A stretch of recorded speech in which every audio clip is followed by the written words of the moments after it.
City India news, महाराष्ट्रातील लोकप्रिय news channel.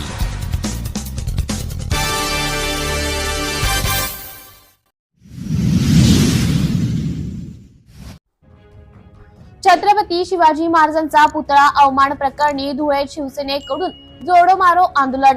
Maharashtra राज्याच्या भाजपा व शिंदे सरकारकडून लोकसभेच्या पार्श्वभूमीवर घाईघाईने अनुभव नसलेल्या व्यक्तीला छत्रपती शिवाजी महाराजांच्या स्मारकाचे काम देऊन लोकसभा निवडणुकीच्या पार्श्वभूमीवर घाईघाईने कोकणातील मालवण येथील राजकोट किल्ल्यावर छत्रपती शिवाजी महाराजांच्या पुतळ्याचे अनावरण करण्यात आले। अवघ्या 6 महिन्यात हा पुतळा वाऱ्याच्या वेगामुळे पडला, त्यामुळे संपूर्ण महाराष्ट्रातील शिवप्रेमींमध्ये प्रचंड संतापाची लाट उसळली। या संदर्भात शिवसेना युवा सेना नेते आदित्य ठाकरे यांनी राजकोट किल्ल्यावर जाऊन पाहणी केली। या पाहणीवेळी स्थानिक खासदार राणे व त्यांच्या पुत्रांनी प्रचंड गुंडागर्दी करून कायदा व सुव्यवस्थेचा प्रश्न बिघडवण्याचा प्रयत्न केला। यावेळी आदित्य ठाकरे व शिवसैनिकांनी अत्यंत समंजसपणे परिस्थितीवर नियंत्रण ठेवून राज्य सरकारचा त्याच ठिकाणी निषेध केला। छत्रपतींचा पुतळा महाराष्ट्रात कोसळणे ही जगभरातील पहिलीच घटना आहे। छत्रपतींच्या या स्मारकाच्या उभारणी कामात प्रचंड भ्रष्टाचार झाला, तसंच संबंधित ठेकेदार हा शिंदे व फडणवीस यांचा अत्यंत जवळचा असल्याने त्याला पाठीशी घालण्याचा प्रयत्न करण्यात आला। ही बाब संपूर्ण महाराष्ट्रासाठी खेदजनक असून त्या गोष्टीचा निषेध करण्यासाठी आज धुळे जिल्हा शिवसेनेच्या वतीने छत्रपती शिवाजी महाराज पुतळा मनोहर टॉकीज या ठिकाणी राज्य सरकारला जोडो मारो आंदोलन करण्यात आले। या प्रसंगी राज्य सरकारच्या विरोधात प्रचंड घोषणाबाजी करण्यात आली। यावेळी शिवसेनेचे सहसंपर्क प्रमुख महेश मिस्त्री, जिल्हा प्रमुख अतुल सोनवणे, माजी आमदार शरद पाटील, किरण जोंधळे, धीरज पाटील, डॉक्टर सुशील महाजन, महिला आघाडीच्या हेमाडे, डॉक्टर जयश्री वानखेडे, नरेंद्र परदेशी, भरत मोरे, युवा सेनेचे हरीश माळी, संदीप सूर्यवंशी, बाबाजी पाटील, महादू गवळी, कैलास मराठे, मनोज शिंदे, कपिल लिंगायत, दिनेश पाटील, दिनेश सूर्यवंशी, निलेश कांजरेकर, छोटू माळी, अक्षय पाटील, योगेश पाटील, पिनू सूर्यवंशी, अरुणा मोरे, कुंदाताई मराठे, गायत्री लगड, प्रतिभा सोनवणे, तेजस सपकाळे आदींची उपस्थिती होती।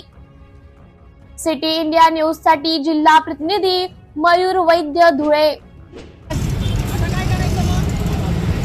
या देशाचा 140 कोटी जनतेचा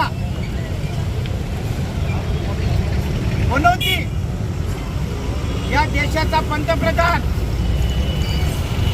याला पनोती काय म्हणतो, याच्या मागचे या 140 कोटी जनतेने कारणही बघून द्या।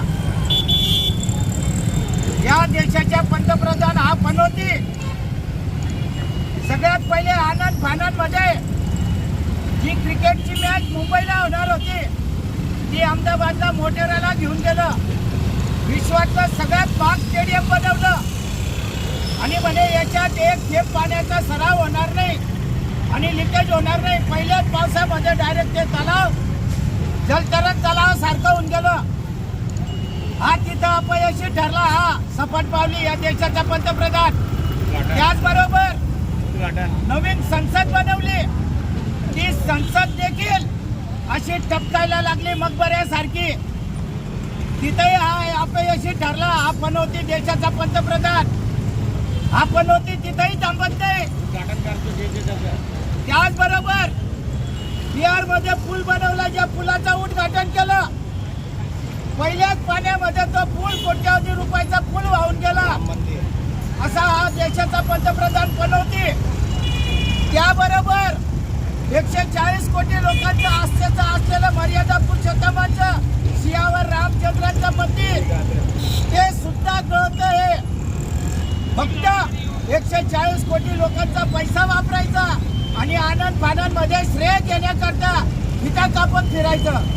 त्याचबरोबर कोकणमध्ये महाराष्ट्राचं आराध्य दैवत छत्रपती शिवाजी महाराजांचं स्मारक ताशी 40 किलोमीटर हवेच्या वेगाने ही प्रतिमाची विठ्ठलपणा झाली।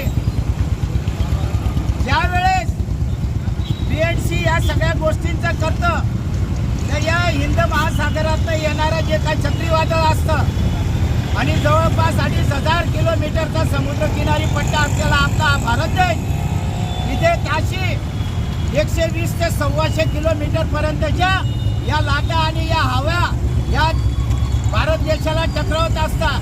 ज्यावेळी याचं स्टील स्ट्रक्चर केलं तर याला डोळ्यापुढं ठेवलं नव्हतं का? बीएनसीने आता सगळं ते खापर नेव्हीवाल्यांवर फोडून टाकलं. म्हणजे काय बीएनसी काय भाजरायचं काम करत होते का? त्याचबरोबर तो नकली मराठा, हे नेपाली गँग, तो नारायण राणे, त्याचे ते 2 बगल बच्चे, ते कोंबडीचे पिल्ल, हे आरामखोर आदित्य ठाकरेंना त्या ठिकाणी पाणी करायला गेले असताना विरोध करताय. अरे हे केवळ एकच समाजापुरतं नाही, महाराष्ट्रात राहणाऱ्या प्रत्येक आणि या देशामध्ये राहणाऱ्या प्रत्येक नागरिकांचं छत्रपती शिवाजी महाराज हे आराध्य दैवत आहे. त्यांची विठ्ठलपणा झाली, तिथं देखील हे राजकारण करता. सगळ्यात वाईट महाराष्ट्रामध्ये जर गोष्ट असेल दुर्दैवी, तर हा पिचकलेला नागपुरी संत्रा, या महाराष्ट्राचा गृहमंत्री हा आरामखोर, त्यांना जर कोणी त्रास दिला तर चिंतेचा साफ करून ईडी बिडी शिड्या सगळं लावतात. विरोधकांना तोंड खोलू देत नाही. हा पिचकलेला नागपुरी संत्रा, दिल्लीत बसलेले ते रंगबिल्लाची जोडी याच पद्धतीने काम करते. 11 वर्ष झाले दुर्दैवाने सांगावं लागतं की यांनी फक्त आपली खुर्ची वाचवण्याकरता प्रयत्न केला. बाकी जनतेला 140 कोटी जनतेला हवालदिल करून ठेवलेलं आहे. यांच्या 11 वर्षाच्या कार्यकाळामध्ये ना हिंदू सुखी आहे ना मुसलमान सुखी आहे. प्रत्येक गोष्टीमध्ये हिंदू मुसलमान करता आणि हिंदूंचं ध्रुवीकरण करायचं काम हे रंगबिल्लाची जोडी करते. आणि त्याचबरोबर त्यांचा बगल बच्चा हा महाराष्ट्राचा नकली माटी खावऱ्या गृहमंत्री, हा गाडमेंढरू गृहमंत्री फडणवीस, याचा आम्ही निषेध करतो. आणि या हरामखोराने तात्काळ त्या गृहमंत्री पदाचा राजीनामा द्यावा आणि महाराष्ट्राच्या जनतेला मोकळा श्वास द्यायला पाहिजे. अल्पवयीन मुलींवर सातत्याने अत्याचार होत आहे, त्यांच्यावर बलात्कार होत आहेत, तरी देखील ठोस पाऊल उचलत नाही. त्यांच्याकरता विशेष कायद्याचं प्रावधान करत नाही.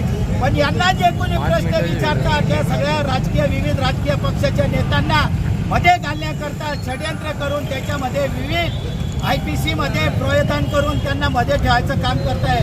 महाराष्ट्राच्या जनतेला माझी कळकळीची विनंती आहे, हे सगळे नालायक आहे. या सापांना, या डोम्या नाकांना येणाऱ्या विधानसभेमध्ये ठेचा. अरे यांचा भाजपचा एकही निवडून देऊ शकत नाही, अशी परिस्थिती निर्माण करा. जय हिंद, जय महाराष्ट्र.